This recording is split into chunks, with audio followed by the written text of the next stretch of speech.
summer season, mga kapatid, usong-uso po ang mga kondisyon gaya ng sore eyes. Yan ang pag-uusapan natin ngayon kasama ang ating always fresh na resident morning doctor na si Doc Richard. Good morning, Doc. Good morning, Mommy Morning. Days. Good morning din po, mga kapatid. Para po ipaliwanag kung ano nga ba ang sore eyes at kung paano natin ito maiiwasan, makakasama natin ngayong umaga ang ophthalmologist na si Dr. James Abraham Lee. Good morning, Doc James. Good morning, Doc Doc Richard. James. Mommy Dips, good morning. Alam mo, pag ganito palang kasama mga doktor, pleasing sa mata. Wow, pun intended. Pag yung mga kapatid natin, mga nanay nanonood, naku, sabi nila, ang gagwapo naman talaga ng mga doktor. Sa Good Linaw pa Morning pala ng Kapatid. mata mo, Mommy Dips. Super linaw, Doc. Doc, eto na, pag-usapan na natin kasi kanina, 'di ba? Sabi ko nga sa'yo, meron ako mga kaibigan na nakakaranas ngayon ng pananakit ng mata, may namumula, may ano. Ano ba talaga yung diferensya nun? Mamaya tanongin kita. Pero first and foremost, ano ba talaga yung sore eyes? Yan, so yung sore eyes, so yan yung tinatawag na conjunctivitis. So yung conjunctiva natin, yan yung manipis na balat ng mata natin, hanggang sa likod ng talukap natin na namamaga. So maraming causes ng sore eyes talaga, no? Lalo na ngayon na tag-init siya. Pero Doc, ano naman yung mga sintomas ng sore eyes? So alam natin, no, namumula, nangangati, at nagmumuta. Yan yung usual na mga sintomas ng sore eyes na nakikita natin ngayon sa mga bata, sa mga matatanda. Walang pinipiling edad to, no, Doc James? Wala, everybody can have a sore eye. Pati mga or senior? conjunctivitis. Yeah, Paano even pa sila? seniors pwede pa rin. Oo. okay. At saka wala din siyang pinipiling panahon. So, So hindi lang just dahil because it's summer, Yeah, so oo. it's not pala related dahil mainit? Yeah, hindi. So all year round, pwedeng magkaroon ng sore eyes lahat ng tao. Okay. Oo. Ano ba yung mga pangunahing sanhi talaga ng sore eyes? So, maraming dahilan ng sore eyes, no? So, yung minsan pwede siyang nakakahawak tulad ng bacterial or viral, or pwede rin na nagkakaroon ng allergies, no? Nagkakaroon ng allergic conjunctivitis na tinatawag nila. Sorry, sundan ko lang to. Yung allergic reaction na yan, is it through food or is it through okay. things that are in contact with your eyes? Alright, that's a good question. No? So, alam ba, ngayon, maraming nagkakaroon ng allergic rhinitis. Makati yung ilong, atsing ng atsing, barado Mga ang anak ilong. ko, ano yan, suki. So, madalas, kapag meron kang allergic rhinitis, nagkakaroon ka rin ng allergic conjunctivitis. Ang kati-kati ng mata mo, parang gusto mo siyang dukutin. Kaya pala. Ganun pala Yeah, siya. so pwede rin siyang allergic yung cause niya. Oo. Yeah, Pero Doc, correct. paano naman ito na ipapasa sa ibang tao at gaano nga ba ito kabilis? Kasi, diba, sabihin ko lang kung Natatakot siya. Kasi di ba yung iba, sinasabi nila, wag mo akong tingnan, may sore eyes ka. Oo, Totoo ba yun, correct. Doc? Actually,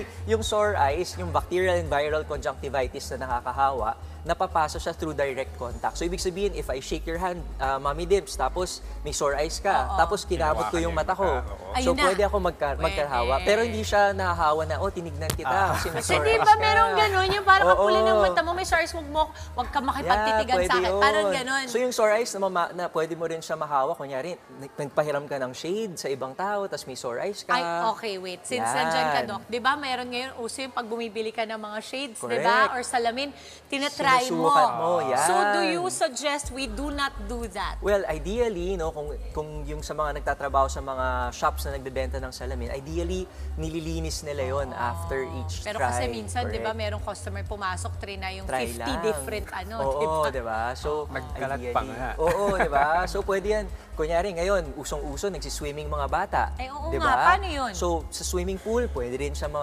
mahawa, no? Lalo na kapag may mga batang nag-swimming. So, yung mga mommies dyan, kapag may anak na rin na merong sore eyes, huwag niyo munang pag-swimming. Oo, di ba? maging responsable naman Correct, po tayo. tama. Pero Doc, eto naman, ano naman yung mga karaniwang gamutan sa sore eyes? Syempre, very important, alamin mo ano yung dahilan. Kasi if it's an allergy, then you need antihistamines. So, kailangan mo ng pang-anti-allergy. But if it's a viral kind of sore eyes, pwede siyang mawala ng kusa. Hindi mo siya kailangan gamutin. Pag bacterial naman, you need your antibiotic eye drops, no? Para dyan. So, hindi pwedeng mag-self-medicate ka lang ng kahit anong drops, di ba? Oo, kasi kung ano-ano na lang, lagi na lang nilang sinasabi. Kasi di ba may mga drops talagang readily available over the counter. Correct, So oo. let's not do that kasi yung mata din natin, iba Oo, din. at saka baka sometimes, mamaya. pag mali ang napatak mo, pwedeng lumala yung sore eyes mo, di ba? Ayun, oo. Dok, ito naman, kasi alam mo naman tayo mga Pilipino, we always want to try home remedies correct. first. Or Oo. paano ba yung tamang pangangalaga sa taong may sore eyes? At paano ba dapat gumagalaw around somebody who has sore eyes? Okay. So, pinakauna, yung first aid for sore eyes, whether it's bacterial, viral, or allergic, is that you can use a cold towel or a cold compress, no? So, patong nyo yung cold compress, no, as much as you like, no, all throughout the day. day, pwede mo siyang gawin. And then second, kung Para meron- saan yung doc? To relieve? Yeah, to relieve the itch, yung pamamaga, no? Kung meron kayong, kunyari nagmumuta ka, pag pinuhiran mo ng tissue yung isang mata, itapon mo yon, ibang tissue para sa kabilang mata. And wala namang masyadong bawal around yung a person with sore eyes. Just make sure that you wash your hands all the time. Very important yan, hand hygiene, no?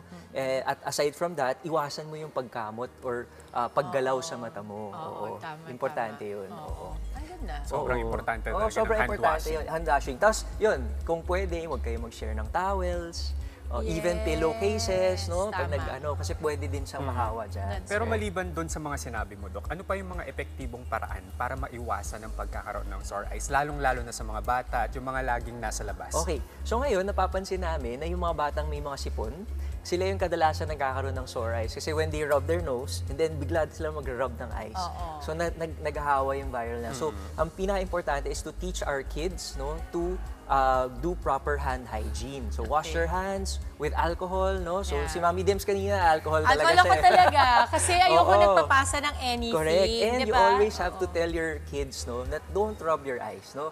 Very important 'yun. Hindi lang sa sore eyes, sa marami pang ibang bagay sa mata, importante talaga na hindi natin hinahawakan at kinukusot yung ating mga mata. Ang ganda, Doc. Oo. I like how you explain things, no? Ang linaw, naiintindihan ko. I'm sure Yan. marami sa mga kapatid natin gusto pang malaman ito. Do you have your social media accounts? Do you talk about these all the time too?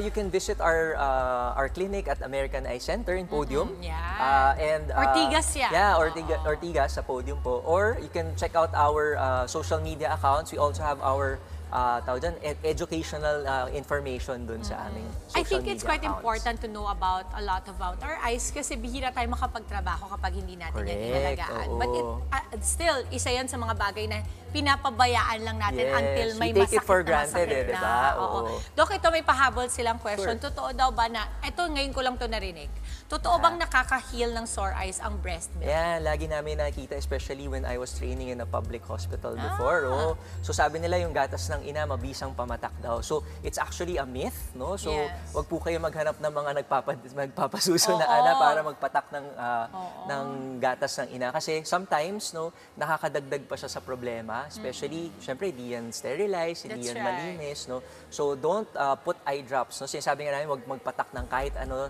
na hindi pinescribe ng inyong doktor sa inyong mga mata. Oo. Last question, Doc. Is it safe for you to keep washing your eyes Oh. or your face within the day kapag may sore eyes ka? Well, kahit na yung mga water sa faucet natin, di ba? Meron yan konting bacteria or contaminant. So ideally, you don't wash your eyes with your tap water. Okay. If you can consult with an ophthalmologist, no, they can give you lubricant eye drops. That's right. There are also lubricant eye drops that are over the counter. Yes, and then you I can know use of that it. as much as Yung you like. pwedeng parang pang red eyes, pang dry Yes, eyes. oo. Ay, So, ganun amazing. siya, oo. Thank you, Doc James. Oy, Maraming thanks, maraming Ma'am Dim po. salamat, So, Doc thank you, Richard Doc and Doc Richard. James. Abraham Lee, please keep coming back para sa ating mga I maraming will. pang questions. Mga kapatid, Dimples Romana po, kumpletuhin ang inyong umaga ng mga kwentong puno ng inspirasyon. Salubungin po ang bawat araw ng may ngiti at pag-asa. Kaya't mag-subscribe na po at mag-follow na sa aming social media pages ng News 5.